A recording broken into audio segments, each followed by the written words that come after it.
Alright YouTube, so for today's video, this stock air intake is coming off of my 3.7 liter V6 Mustang and replacing it with this HPS short ram cold air intake.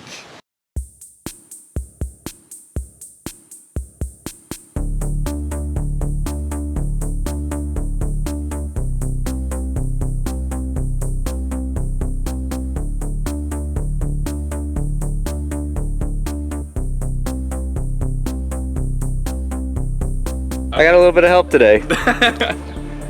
Okay, so when you take that mass airflow sensor out, you're gonna make sure to be really careful with it, and if you're gonna clean it, which I recommend you do, always use mass airflow sensor cleaner, don't use anything else.